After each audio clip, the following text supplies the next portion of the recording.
So guys, ये है आवाज़ की तबाही बेहतरीन कॉमिक्स। सुपर कमांडो ध्रुव की बेहतरीन कॉमिक्स आवाज़ की तबाही। मुझे उम्मीद है इसकी रिकॉर्डिंग आपको बेहद ज़बरदस्त लगेगी। चलिए इसकी स्टोरी मैं आपको सुना देता हूँ। ध्वनि या आवाज़ के बगैर ये दुनिया की कल्पना करना मुश्किल है। संगीत की मधुर ध्वनि हमारे दिलों को खुशी से भर देती है। तो ये आवाज़ की तबाही के कथा और चित्र अनुपम सिन्हा है, संपादक मनीष चंद्र गुप्त हैं।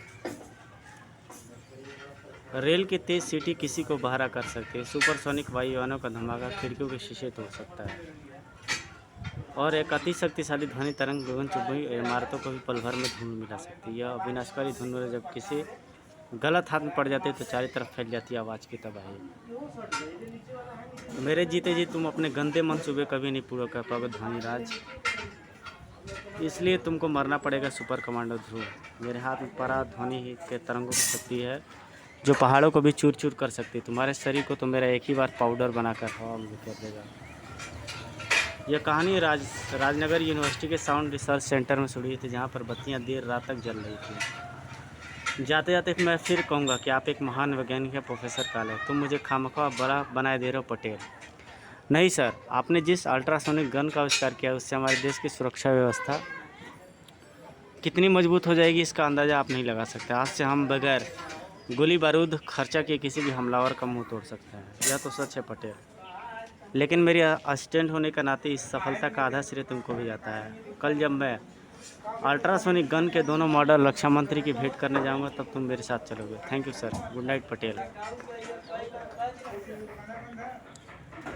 लेकिन यह देरी पटेल को काफ़ी महंगी पड़ने वाली थी, क्योंकि उसी वक्त लैब के अंदर एक रहस्यमय आकृति दरवाजे से घुस रही थी।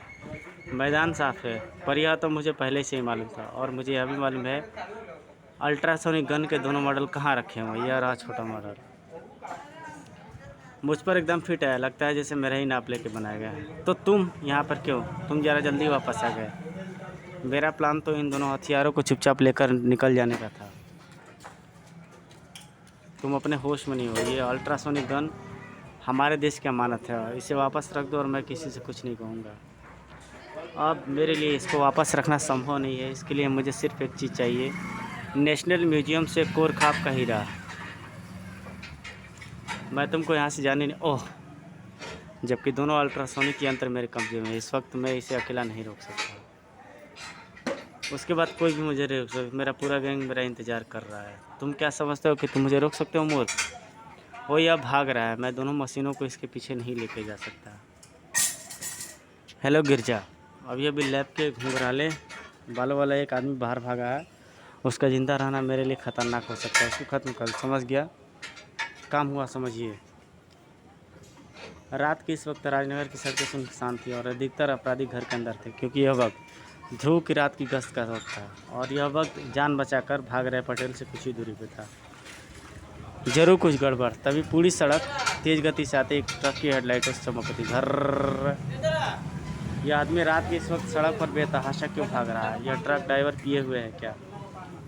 पटेल पल भर में यह समझ गया कि इस तेज गति से आते ट्रक का इरादा क्या है। वह सड़क के किनारे तेज गति से है, लेकिन ट्रक ने उसका पीछा नहीं छोड़ा।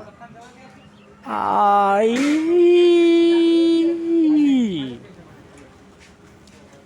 ध्रुव को कुछ कर पाने से पहले ट्रक अपना काम कर चुका था। यह क्या? ट्रक ने इसको जानबूझकर कुचला और ट्रक पर नंबर प्लेट तक नहीं है। इस वक्त मैं इसका पीछा नहीं कर सकता, क्योंकि अभी इस घायल आदमी को अस्पताल ले जाना जरूरी है। घबराओ मत, मैं तुमको अभी अस्पताल लेके चलता हूँ। यह तो मर गया, भगवान इसकी आत्मा को साथ नहीं दे। लेकिन यह घटना देख कर के लगता है यह किसी बहुत बड़े षड्यंत्र का हिस्सा है। नेशनल म्यूजियम में चोरी, प्रोफेसर काले, अल्ट्रासोनिक गन हिच। ध्रुव को सही अभ्यास हो रहा था, क्योंकि नेशनल म्यूजियम में गार्ड को तो ठिकाने लगे, लेकिन म्यूजियम का दरवाज़ा कैसे खुलेगा? म्यूजियम के मजबूत द्वार से एक ध्वनि तरंग तर गई और पूरा दरवाज़ा कांपकर छोटे छोटे टुकड़ों में बिखर गया। खुलेगा नहीं, टूटेगा। ऐसे मामूली चीज़ें अब मेरा रास्ता नहीं रोक सकती, लेकिन मेरी नज़र में यह खराब है। अब बताओ कहाँ है वह हीरा। गोरखाप के हीरे को रात में सुरक्षा के लिए इस सेफ में बंद कर दिया जाता है, इस खिलौने के अंदर। हा हा हा, मैं ऐसे खिलौनों को तो मैं अपनी चीख से तोड़ देता हूँ। गोरखाप के हीरे की चोरी के लिए तुम्हारे एक खेल जरूर हो सकता है, लेकिन मेरी नज़र में एक यह अपराध है। सुपर कमांडो ध्रुव, यहाँ पर ख़त्म कर दो इसे। गोलियों के तड़तड़ाहट से सुनसान म्यूजियम गूंज था, लेकिन ध्रुव अभी अपने स्थान पर नहीं था। और इससे पहले कि बंदूकें दोबारा निशाना लगाने के लिए घूम पाती, ध्रुव ने सबके हाथों को खाली करा दिया।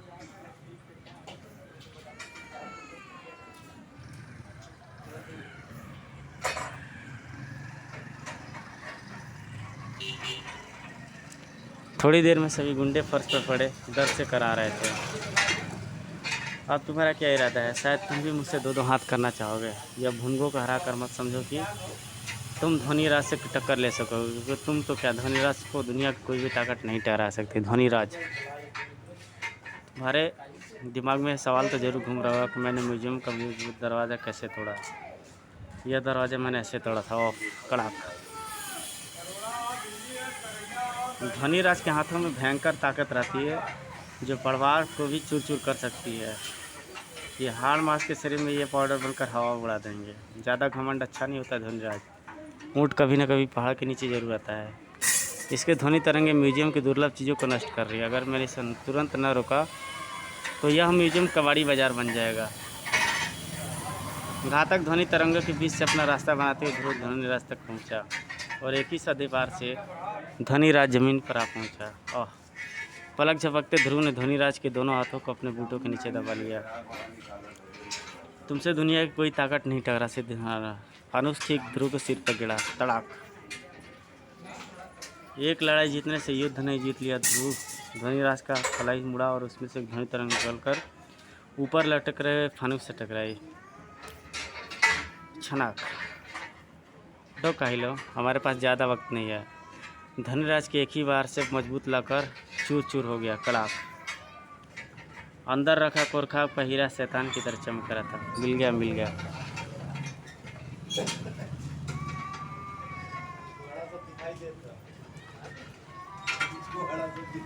वैसे कोई अब यहाँ जाने से पहले इस लड़के का काम करना। ध्वनिराज पुलिस, तो भागो। देखिए सर, म्यूजियम के टूटे दरवाजे से कुछ लोग भागते नजर आ रहे हैं, और वह नकाबपोश इन लुटेरों का मुखिया लग रहा है। धूप की सूचना सही थी, पर यह अब हमारे पुलिस घेरे से बचकर भाग नहीं पाएंगे। कहना आसान है दरोगा, लेकिन करना बहुत मुश्किल। उसके हाथों से एक भयानक तरंग निकलकर पूरे वातावरण में फैल गया, और सिपाहियों के हाथ अपने हथियारों के बजाय अपने कानों पर चले गए। मेरा आसान मानो दरोगा, कि तुम लोगों को जिंदा छोड़ दे रहा हूँ।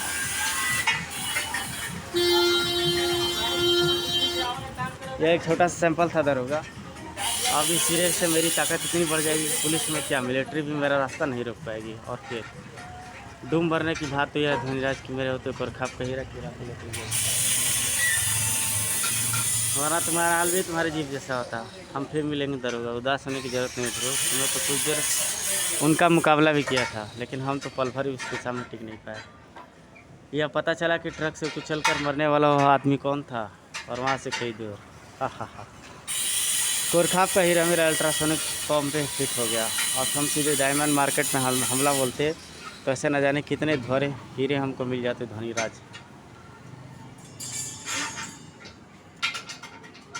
मुझे यकीन है कि सुबह होते होते उनका शिनाख्त हो जाएगा। गोरखाप का हीरा नहीं मिलता मूर्ख। इस हीरे में जो गुण है वह दुनिया के किसी और हीरे में नहीं है। अब मेरी अल्ट्रासोनिक तोप की ध्वनि तरंगे जरा सी भी घातक नहीं थी, लेकिन वे ही तरंगे जब इस सिरे से निकलेंगी, उनकी ताकत लाखों गुना बढ़ जाएगी। इतनी ज़्यादा कि यहाँ पर पैसे कई किलोमीटर दूर मैं हवा में उठे विमानों को गिरा सकता हूँ। अब हमको कोई नहीं रोक सकता सिवाय एक आदमी सुपर कमांडो ध्रुव के। मुझे इसके विजय में पहुँचने की ज़रा से भी उम्मीद नहीं थी। अब वो तुम लोगों की तलाश में ज़रूर निकलेगा, और फिर शायद मुझ तक भी पहुँचेगा। तब तो फिर क्या होगा, घबरा मत। ध्रुव का इंतज़ाम तो मैं कर दूँगा, लंबा इंतज़ाम। बीजीएम को मैं पुलिस के हाथों से बचा लिया, पर बस को जहाँ भेजूँगा वहाँ से उसे बचाने वाला कोई नहीं होगा। सिर्फ मारने वाला होगा। धनीराज का शक एकदम सही था। इंस्पेक्टर को मैंने एक बात नहीं बताई कि म्यूजियम में डकैती आने वाले गैंग को मैं पहचान चुका हुआ, टाटो का गैंग था। पुलिस अपने तरीके से कभी नहीं मिलती है, लेकिन मेरा शक तरीका पुलिस से ज़रा अलग है और मेरा तरीका कल सुबह शुरू होगा। अगली सुबह राजनगर विश्वविद्यालय के साउंड रिसर्च सेंटर में। कमाल है, 9 बजने वाले, लेकिन यहाँ पर तो पटेल नज़र नहीं ना यार। पटेल शायद लैब के अंदर ही। प्रोफेसर काले ने लैब का दरवाज़ा खोला। अंदर लैब वास्तव, ओह माय गॉड, पटेल कहीं नज़र नहीं आ रहा। मेरे दोनों अल्ट्रासोनिक यंत्र भी गायब है। मुझे तुरंत पुलिस को बनना था। फिर अगर यह यंत्र किसी गलत आदमी पे पड़ गया तो बहुत गजब हो जाएगा। इस यंत्र के बारे में आपके अलावा कौन कौन जानता था? सिर्फ मेरे दोस्त स्टूडेंट पटेल और नायर। इस समय उन दोनों का कहीं पता नहीं चला। वो समझ गया। इस फोटो से ध्यान से देखिए, यह तो पटेल। इसको क्या हुआ? इसको कल रात किसी ने ट्रक से कुचल कर मार डाला। Oh my God. और नायर, उसको भी पता, हम जल्दी लगा लें। और मेरा ख्याल है कि जहाँ पर वह होगा वहाँ पर आपका अल्ट्रासोनिक यंत्र भी होगा। विश्वविद्यालय से बाहर निकलते समय ध्रुव को कुछ सवालों का जवाब मिल चुका था। धनीराज को अल्ट्रासोनिक यंत्र इस जगह से मिला और इस यंत्र के बारे में जानने वाला एक आदमी नायर गया है। और मेरे और कुछ सवालों का जवाब मुझे टाटो के अड्डे से मिल सकता है। राजनगर की स्लम स्ट्रीट थोड़ी देर से शुरू होती है, क्योंकि रात भर यहाँ के निवासी न जाने कितने गलत धंधों में व्यस्त रहते हैं। और टाटो के अंधे में रह रहे किस्टो उठने के समय भी यही था। पर वह आया अपना ही चेहरा दुख कर उठाते। हे ध्रुव, मुझे जानकर आश्चर्य हो कि तुम दांत भी साफ करते हो। 4 महीने में सिर्फ एक भी बार करते हो। क्या चाहते हो तुम? टाटो का पता। पर मुझे क्या मालूम कि टाटो कहाँ है? मुझे मालूम है कि टाटो कल रात नेशनल म्यूजियम में डकैती डाल रहा था। तुम उसके सबसे गहरे दोस्त हो। मैं ये जानता हूँ कि इस वक्त टाटो कहाँ पे है, और तुम यह बात मुझे 2 मिनट में बताओगे, क्योंकि तुम 2 मिनट से ज़्यादा सांसें नहीं गिन सकते। और ध्रुव उसको पानी में डुबा देता है। पानी में डुबाने के साथ ही वह ध्रुव की बातों को मान जाता है और वह बता देता है कि टाटो कहाँ छुपा हुआ है। टाटो उस झील के पास पहुंच जाता है और इतना लंबा पैर, टाटो का पैर इतना लंबा तो नहीं है, धाड़। टाटो जैसे कीड़े यूकेलिप्टस का पैर दबाते हैं दौड़ने। वहाँ पहुँचता है ध्रुव झील के पास और उसकी फाइटिंग फिर एक नए फाइटर से स्टार्ट हो जाती है।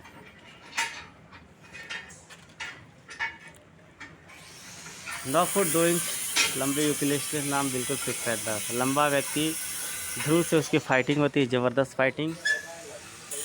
यूकेलिप्टस नाम रहता है उसका, तड़ाक। यूकेलिप्टस की लंबी भुजाओं ने उसको बीच ही में रोक लिया और इस बार टांगों से वो प्रहार कर देता। वो इसके लंबाई में इसके तक नहीं पहुंच पा रहा। इसके सिर तक पहुंचने का, बगैर इसके पैर तक पहुंचे मैं कोई काबू नहीं पा सकता। ध्रुव और यूकेलिप्टस की लड़ाई चलती है, लेकिन ध्रुव को किसी प्रकार से वह पकड़ लेता है और गर्दन पकड़ करके उठा देता है। और पलक झपकते ही ध्रुव का शरीर ज़मीन से 12-14 फुट की ऊंचाई पर हवा में लटक रहा था। यूकेलिप्टस ने ध्रुव को पटकना चाहा, लेकिन इसी वक्त ध्रुव के पैर उसकी गर्दन पर जम गए।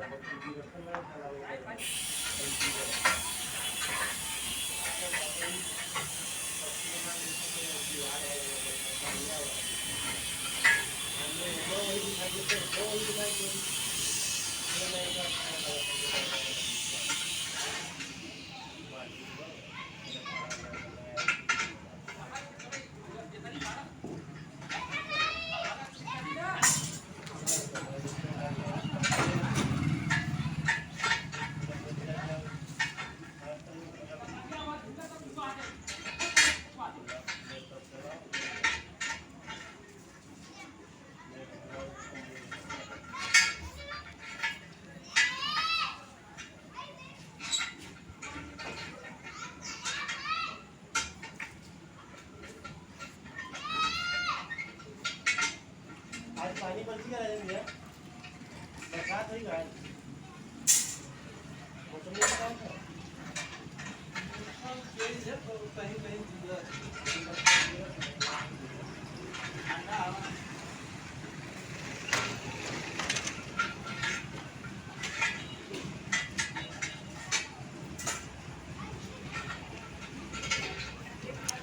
ध्रुव और यूकेलिप्टस की लड़ाई मज़ेदार होती रहती है।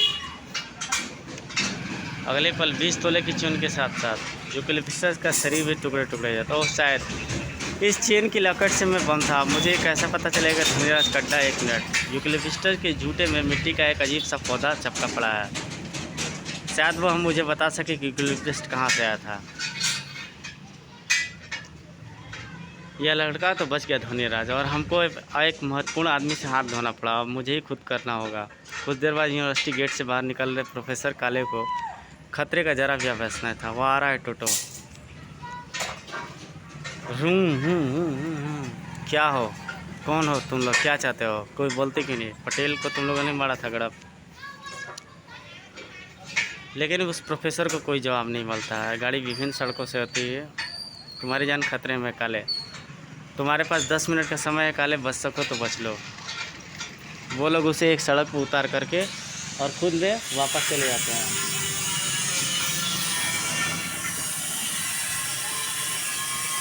वो लोग सुपर कमांडर ध्रुव को बोलते हैं उसे बचाने के लिए। घर में बैठे ध्रुव के दिमाग में कई प्रश्न घूम रहे थे। क्या बात है भैया, सिर दर्द हो रहा है तुम्हारा? सिर दबा दूँ या कोई बाम लगा दूँ? अरे यार मैं क्या सुन रहा हूँ, बड़ी चापलूसी कर रही है। अच्छा बोल, तुझे क्या चाहिए? मुझे क्या चाहिए? मुझे तो तुम्हारी हालत पर तरस आ रहा है। जा, मुझे तुम्हारा नहीं दबाला तुम्हारा सिर पे। श्वेता अपनी बहन को मराने में लग जाता है। वह उसे ईयर प्लग देती है। वह ज़्यादा तेज़ आवाज़ों को इतना धीमा कर देता है जिससे कान और दिमाग को नुकसान ना पहुँचे। पर तुम्हारी धीमी आवाज़ तुमको वैसी की वैसी सुनाई देगी। सच में अब तू यह प्लग बेचकर करोड़ों। ध्रुव, मैं इंस्पेक्टर काले बोल रहा हूँ, पुराने शहर के महावीर चौक से। अभी कुछ गुंडे मेरा अपहरण करके मुझे यहाँ पे लेके गए। उन्होंने मैं 10 मिनट का समय दिया। 10 मिनट पर क्यों पता नहीं, लेकिन वे लोग कह रहे थे कि मुझे तुम ही सिर्फ बता सकते। प्रोफेसर आह कड़। प्रोफेसर अब कभी नहीं बोलेगा बच्चे, उसके 10 मिनट के समय कम हो चुके हैं। उसका दाह क्रिया कर और दाह संस्कार भी कर दिया है। मामला कुछ गड़, मुझे तुरंत शहर पहुंचना होगा। इधर भैया कहाँ चल दिया? मेरा इधर तो देते जाओ यार, कुछ सुन ही नहीं रहा है। पुराना शहर, अभी चैंपियन किलर ने मुझे नताशा के पीछे वहीं बनाया था। अब ध्वनि कला, लगता है पुराना शहर अपराधियों का अड्डा बनता जा रहा है। यह रहा महावीर चौक, एक टेलीफोन बूथ वहाँ पर है। वहीं से प्रोफेसर काले ने मुझे फ़ोन किया हुआ। ध्रुव तेज़ी से घुमा। धनीराज। ध्रुव वहाँ पहुँच जाता है पुराने शहर में, और वहाँ पर उसे धनीराज मिलता है।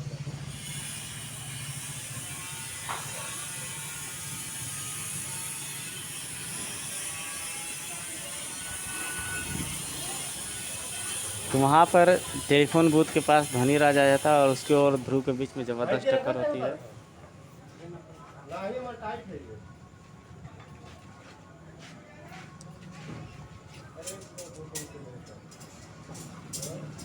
और धनीराज अपनी पावर्स का यूज़ कर देता है, अल्ट्रासोनिक यंत्र चला करके।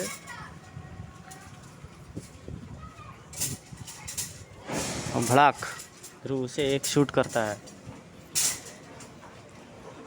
एक दो ओवर के बाद ही ध्रुव और धनीराज का प्लान समझ में आ जाता है। वो उसे पुरानी बिल्डिंग की तरफ धकेलना चाहता था, परंतु क्यों? इसका जवाब जल्दी ही ध्रुव को मिलने वाला था।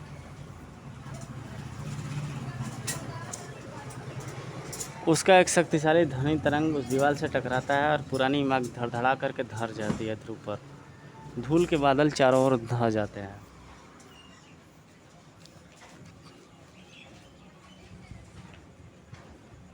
और मलबे के अंदर ध्रुव डर जाता है, लेकिन ध्रुव तो सुपर कमांडर ध्रुव रहता है, उसे इस बात का किसी प्रकार का कोई असर नहीं पड़ता है। ओह, एक एक इंच करके बाहर निकलने में बहुत समय लग गया। वो तो मेरी किस्मत अच्छी थी, लोहे के पुराने सीवर के पाइप यहाँ पे पड़े हुए थे।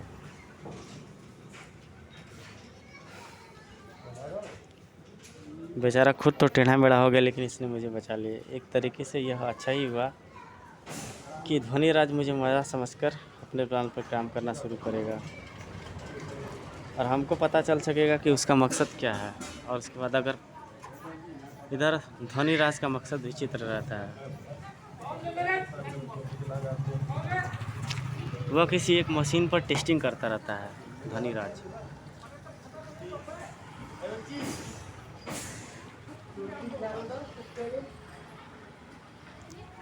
राजनगर के लोग इस विनाशकारी जीव के जन्म से अनजात थे। वो यूकेलिप्टस और प्रोफेसर काले के अपहरण की खबरें हमको मिल चुकी थी। हमको यह पता नहीं था कि धोनीराज ने प्रोफेसर काले की भीभत्स हत्या कर दी।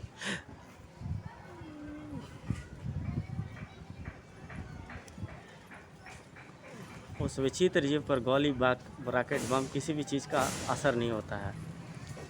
कर्कश को सिर्फ धोनीराज के अलावा और कोई नहीं नष्ट कर सकता था। उसी रात हवा में चिंगारियाँ उत्पन्न होती हैं। दो संतरी वहाँ पे पेट्रोलिंग कर रहे होते हैं। देखते देखते चिंगारी एक भयानक आकृति में बदल जाती हैं और वो यह आकृति जो है कि तोड़फोड़ करने लगती है।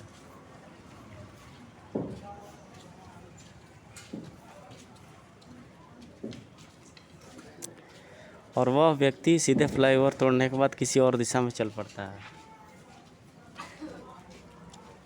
और मीनार कागज़ के लिफाफे की तरफ पिचकती चली जाती है।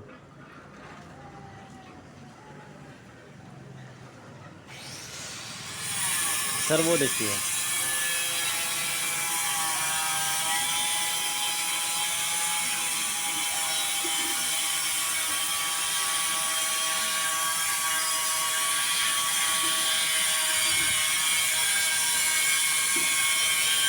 वे सभी लोग कर्कश का मुकाबला करने के लिए आए थे, लेकिन कर्कश का मुकाबला करना इतना आसान नहीं था। कर्कश इंस्पेक्टर की तरफ घुमा। इंस्पेक्टर ने ऐसा डरावना जी अपनी पूरी ज़िंदगी में नहीं देखा था। डर के मारे उसके पैर मानो भारी हो रहे थे। तभी सुपर कमांडर ध्रुव आ जाता है और उसे बचा लेता है।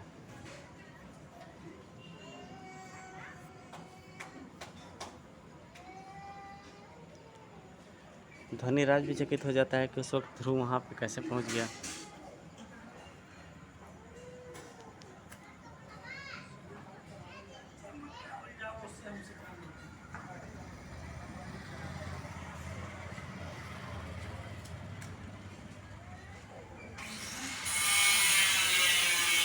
दैवी शक्ति और शैतानी ताकत, यह कर्कश से नहीं बच पाएगा।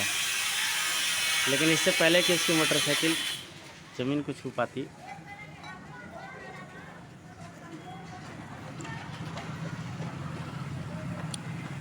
तो इधर कर्कश और ध्रुव की शानदार फाइट चलती रहती है।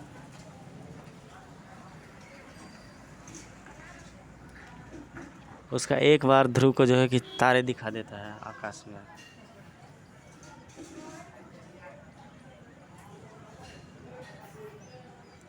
उसकी कमजोरी के बारे में सोचना रहता है, जो उसके हाथ के 2 गोले रहते हैं उस पर, और वो उन्हें शॉर्ट सर्किट कराने पर सोचने लगता है। इसी के साथ शॉर्ट सर्किट हो जाता है और वह गायब हो जाता है, वह प्राणी।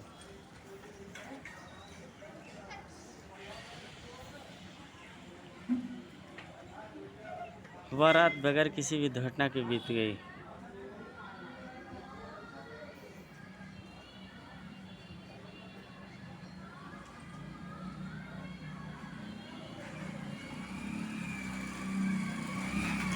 ध्रुव अपने घर पे आता हुआ न्यूज़ पे कुछ चैनल देख रहा था, तभी उसका जो टीवी होता है वो घर घर आकर के बंद हो जाता है और धोनीराज उस पे आ जाता है, जो कि सभी लोगों को एक मैसेज देने लगता है। उस मैसेज को सुनते ही तेज़ी से ध्रुव घर की ओर बाहर निकलता है और जाकर के पुलिस वाले से मिलता है। एक किसी पौधे के बारे में जानकारी लेता है ध्रुव। इधर श्वेता भी चंडिका बनने की तैयारी कर रही होती है।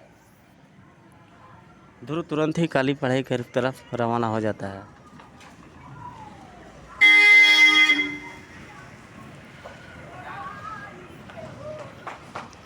ध्रुव अपनी तरफ आने वाले खतरे की से अनजान नहीं रहता है, और जब उसे खतरे का आभास होता है वह तब तक भारी टूटती मूर्ति, भारी टुकड़े ठीक उसके ऊपर गिरने ठीक हो जाते हैं।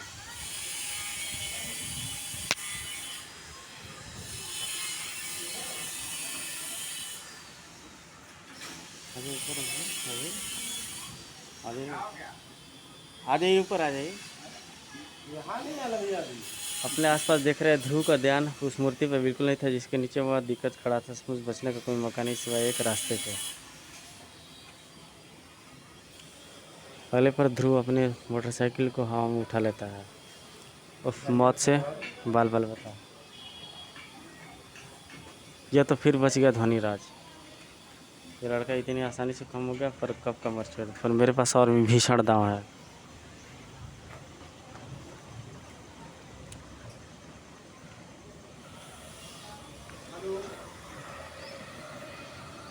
नहीं अभी तो नहीं आ रही है कोई नहीं।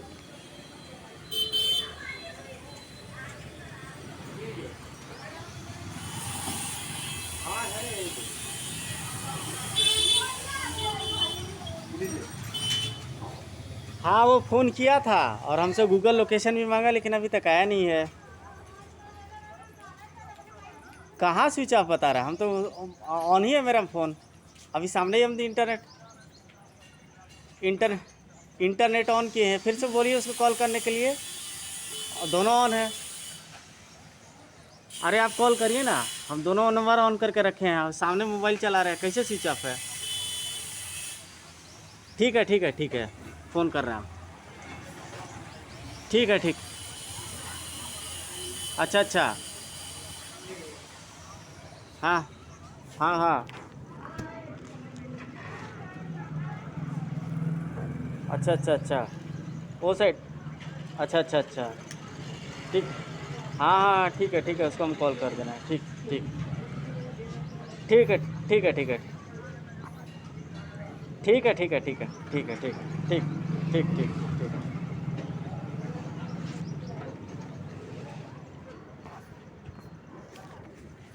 सो गाइज, मिलते हैं इसके नेक्स्ट पार्ट में। तब तक के लिए अलविदा। कैसी लगे आपकी स्टोरी? जरूर लाइक सब्सक्राइब करके जरूर बताइए।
तो दोस्तों, ये इस प्रकार से ध्रुव से ध्वनिराज से लड़ाई होती है। श्वेता बीच में आ जाती है।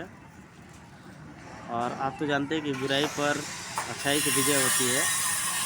और ध्रुव जो है कि ध्वनिराज को हरा करके फिर से बुराई पर अच्छाई की विजय करा देता है। तो दोस्तों, मेरे इसी प्रकार के वीडियो के लिए आप कृपया मेरे चैनल को लाइक सब्सक्राइब जरूर करें। मैं आपका दोस्त मिलता हूँ आपसे नेक्स्ट और एक यूनिक वीडियो में।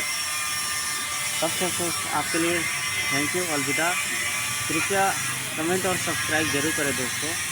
आपका अपना दोस्त प्रशांत राजन। बहुत सारे वीडियो मैंने पब्लिश किए हैं दोस्तों। कृपया करके लाइक सब्सक्राइब जरूर करें।